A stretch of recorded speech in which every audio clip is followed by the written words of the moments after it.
먼저 청와대는 HTTPS 차단 반대 국민청원에 전향적인 답변을 해야 합니다. 어제까지 HTTPS 차단 정책 반대하는 국민청원이 20만을 넘었습니다. 청와대가 답변을 해야 될 차례입니다. 이 문제의 본질은 두 가지입니다. 하나는 국민의 사생활 영역을 국가에서 간섭해 통제하려 한다는 것입니다. 또 하나는 이 통제를 위해 침범해서는 안 되는 인터넷 개인정보를 들여다본다는 의혹입니다. 정부는 개인정보 사찰은 오해라고 합니다.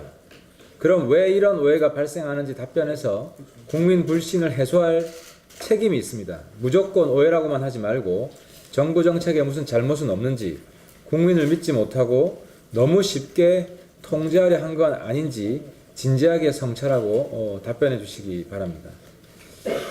또 하나는 광주 북한군 투입 가짜뉴스에 대해서 말씀을 드리겠습니다. 북한군 광주 침투를 주장하는 몇몇 탈북자들이 있습니다. 이 탈북자들에게 본인이 거짓 증언을 했다고 양심 선언할 것을 촉구를 합니다. 이게 이제 제가 한 두 가지 사례만 가지고 왔는데요. 밑에 거 보겠습니다. 밑에 거는 가명입니다. 김모 씨라고. 이분은 자기가 총 들고 배 타고 80년 광주에 왔다고 주장하는 분입니다. 이제 이분이 한 이야기를 보면 유튜브인데요. 광주도청 지하실에서 모인 청년들은 이번 광주 폭동에 난파된 조선인민군 타격대 지휘관들이었다. 명령을 하달했다. 1타격대는 공수부대 군인들을 향해, 2타격대는 시민군 쪽을 향해 사격을 하라. 이런 이야기를 유튜브를 통해서 했고, 지금 한 82만 조회인데요. 이 복사 유튜브들이 많기 때문에 합치면은 이것도 100만이 넘고요. 또 한 탈북자는 이분이 직접 오지는 않았지만 자기가 북한에 있을 때 갔다는 사람 이야기를 직접 들었다고 해서 증언을 하고 있는데, 광주 5.18 때 북한군이 땅굴을 통해 잠입을 했다. 그러니까 이제 이분들 주장은 보면 일부는 땅굴을 통해서 잠입했고 일부는 배 타고 들어왔다고 주장을 하는 겁니다.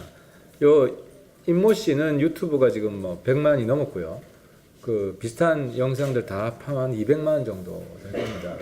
지만원의 허황된 주장이 수그러들지 않고 보수 우파 내에서 계속 불이 붙는 이유는 이처럼 북한에서 온 탈북자분들이 본인이 직접 왔다거나 아니면 직접 온 것을 정말 생생하게 이야기를 들었다라고 하는 증언들이 계속 퍼지기 때문입니다. 근데 제가 이 탈북자들 가까운 지인들을 통해서 확인한 바에 따르면은 생계를 위해서 거짓 증언을 했다는 겁니다. 이 탈북자들이 먹고 살기 힘들고 이런 자극적인 주장을 하면 교회라든지 이 우파 단체들에서 불러주고 돈을 준다. 그래서 이런 이제 증언을 지어냈다는 겁니다. 그리고 이분들의 증언이 거짓 증언이라는 이런 진술들을 많이 확보했고 지금 계속 확보하고 있는데요. 그래서 제가 다시 한번 당부드립니다.